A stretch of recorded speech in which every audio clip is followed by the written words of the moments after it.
And stay tuned to the end of the video where I'm gonna tell you my favorite vertical movement, my favorite horizontal movement, and just some extra add-ons that I'm doing as well to develop my back if you wanna keep track of my progress. What's good, YouTube, and welcome back to the channel, The Last Natty.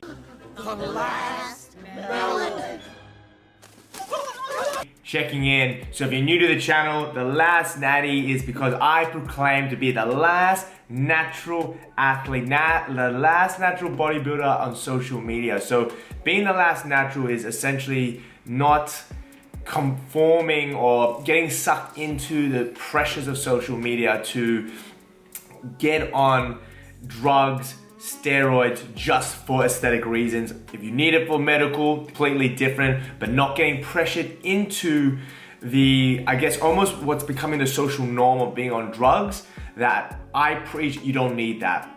It's not good for us.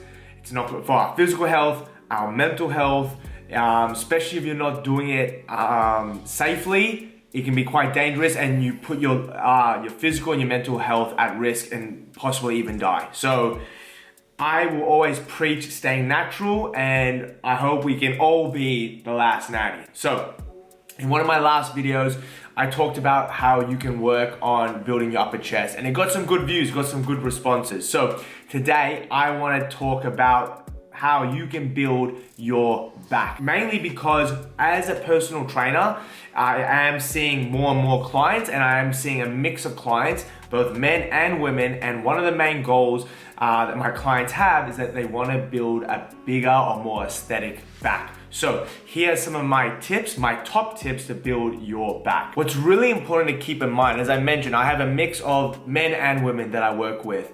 When it comes to exercise selection, when it comes to gender, it does not matter.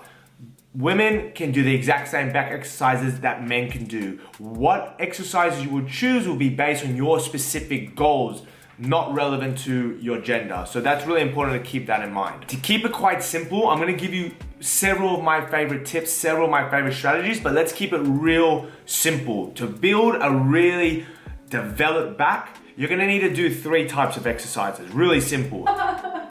You're gonna need to do, my wife is literally just doing this in the background, up, down, up, down. That's right, you're gonna need to do a vertical pull down or vertical pull up. What we're also gonna need to do is we're gonna need to do a horizontal motion. So this is gonna be some sort of row movement. And the third movement that we're gonna need to do is some sort of movement with the hinging of the hips. If you're doing those 3 things, you're gonna develop a really good back. Yes, that's almost your foundation of, let's say, your ice cream, right? You've got your really good gelati, but then all the sprinkles, all the little chocolates or cherries, whatever you want to put on top of your ice cream, there are little extra things you can do, but your foundation, that really good, delicious gelati, I don't know, this might be the worst analogy, but that gelati is your foundation, and you need to do those 3 things: vertical, horizontal, hip hinge. When it comes to vertical movements, I mentioned them before, we need to pull ourselves up, so we can do that with a pull up, a chin up, or we need to do some sort of pull down motion. Now, your gym may have some machines, your gym may have cables with different handles. Choose a variation, and you do that consistently, because by choosing one exercise and then focusing on that one movement for a good chunk of time, like a month, allows you to progressively overload the muscle and build on that exercise. If you're flip-flopping around between different exercises every single workout, every single week, it's very hard to progressively overload, and that's how you truly build muscle and build strength. You need to do progressive overload, and that's when you change a variable. So let's say you've chosen your lat pull down with a straight bar on the cable machine, and you're gonna focus on that machine and increasing either the reps, the sets, the time under tension, the weight. But if you're changing exercises, it's very hard to do it progressive overload consistently. So find the vertical movement that you really like, stick with it, and then after a month, maybe 6 weeks, then change your vertical movement. Maybe instead of doing with a bar straight down, you're gonna try it with the machine. Or maybe you're gonna, instead of doing a straight bar, you're gonna do a underarm grip. Maybe you're gonna do some sort of pull, but you're gonna really focus on getting a stretch crossing your body instead of going straight up. There are so many different muscles, different muscle fibers, different angles the muscle fibers run. So when it comes to back, yes, you want to hit different angles. So after a chunk of time, change the exercise. Change, even though we're doing a vertical movement, change the angle. Think of it as a toolkit. You're gonna have many tools that are gonna be able to build your house, build your back, but you can choose different tools. But it's important that, you know, we're not just switching between the tools every single week. We are gonna have to use a tool, use it for a consistent amount of time, and then we use another tool, a different variation. It's the same thing with our rows. So you may use a chest supported row. You may use a machine row. And again, with the machine, you may have a machine with different handles. Choose one variation that's gonna be best, that's gonna work best for you, where you get that real contraction. I know my wife, for example, she loves the single arm dumbbell row. That exercise, she gets a real great contraction, she feels strong in it, and she feels like she's able to progressively overload that exercise. You're gonna have to work at what's best for you. Our bodies, we're all individuals. We have different arm lengths, different torso lengths. You're gonna have to find what exercise works best for you. So when it comes to our horizontal movements, we can do exercises in the machine. We can do dumbbell rows. We can do a barbell row. All are gonna have their place. Whether you're gonna ask me, is it better to do free weights or machine?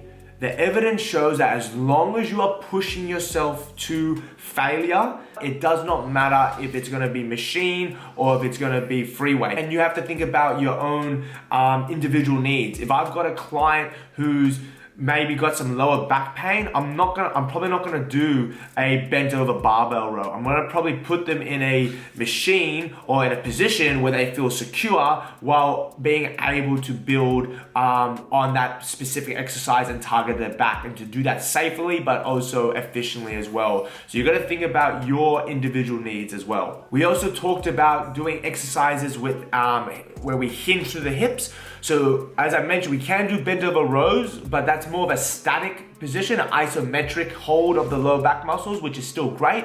But exercises like our deadlifts, or exercises like Romanian deadlifts, or standard stiff-legged deadlifts, they're exercises where you're hinging through the hips and you're gonna really target the lower back. Some little extra add-ons that we can also do. We can also do exercises that target specifically our traps. One variation that I found that was a game changer for my traps and really improved my upper trap development wasn't just doing a shrug, but doing a row where I almost imagine that I am rowing, like thinking of doing a horizontal row, but I'm thinking of rowing and shrugging at the same time. So I've got a few different clips here that you can see that whether I'm using with dumbbells or with a machine. But if we look at our sloth here, the traps, they're not just up here on the shoulder. They actually come from where our skull is actually, and they actually come all the way down even here. So the traps are these big muscles that wrap around. There's different sections of the trap muscle. So when we think about, as our sloth friend here, he's not just shrugging up, my wife is getting a good laugh out of this. So we're not just shrugging up, we're thinking it's a row and then a shrug, because we're trying to contract all these muscles here, where we row and then we shrug up. And you can see our sloth friend here doing that, but then also these clips here you can see. So those kind of exercises, when it comes to like our traps, they're those add-on and extras. And when it comes to now, if you're wondering, my favorite exercises, my number one vertical pull motion is gonna be simply a straight bar, cable, pull down. Simple. My second favorite back exercise is gonna be a horizontal. I'm gonna do a cable row. I don't really care about the handle. I usually like to go more of a slightly wider grip as opposed to a more inward grip, because I feel the most contraction, I feel the most pump when I do this exercise. And then for me, because my traps, my individual goals, my traps are a lagging part, so I will always incorporate, as I mentioned, some sort of shrug motion. But again, really focusing on a row and then a shrug up. So I'm making sure I'm targeting the trap muscles that run all behind my back, not just the upper traps, and focusing on that shrug. What's really important when it comes to developing a back is the full range of motion. Especially, a lot of people right now talk about how it's important to get the stretch, because when we stretch the muscle, we lengthen the muscle, especially when we have load on the muscle, there's a lot of evidence showing that having the load on the muscle in a stretched position is really beneficial for building muscle. I also believe the contraction is just as important. So I will always preach for beginners, intermediates, and even advanced. And what I do, I always focus on a full stretch and a full contraction. I think that is so important when it comes to developing the back and really getting that real dense, mature look to your back muscles. When it comes to the number of reps, it's like any other muscle group. When we think of hypertrophy training, the important thing is we're taking the muscle to failure. That's how you're gonna really actually focus on growth. Saying that, when it comes to rep ranges, you wanna be able to do a rep range where you are not gonna injure yourself. So that's why I will never usually say go to failure on 3 to 4 to 5 reps, because there's a good chance you're gonna risk yourself. Risk of injury, risk of injury, but I'm not gonna preach and say to someone do a set of 30 reps, because that no longer is gonna be a muscular factor. It's gonna be your cardiovascular system. You're gonna probably get more tired breathing, trying to hold the weight and control your breath, as opposed to and you're not gonna really hit true muscular failure. So for any muscle group, including the back, I think that sweet spot is around between 8, 12, 15, anything more than that. I think again, it's almost gonna be your cardiovascular and your capacity to hold your breath is gonna be the limiting factor. We wanna make sure the limiting factor is the muscle going to true fatigue. If you are losing, and even when we think of back training, if you're doing super high reps or the weight is too heavy, you may lose grip. And if you're losing grip, you're not really taking the muscle to failure. You might also want to consider using wrist straps.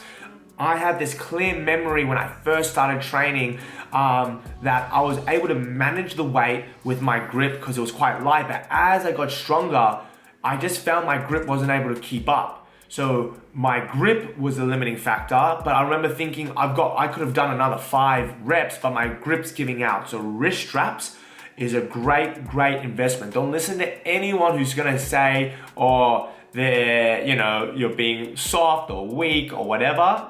That's malakias, okay? Wrist straps. Again, my wife's having a good little giggle to herself. So I hope that this video was able to help you to think about and identify some of the back exercises that you can incorporate, that I've been incorporating for many years to help develop a bigger and stronger back. So if you like this video, give it a thumbs up, click that subscribe button. The last natty checking out. See ya. Do you like that one? It's too much. It's too much. It's too much.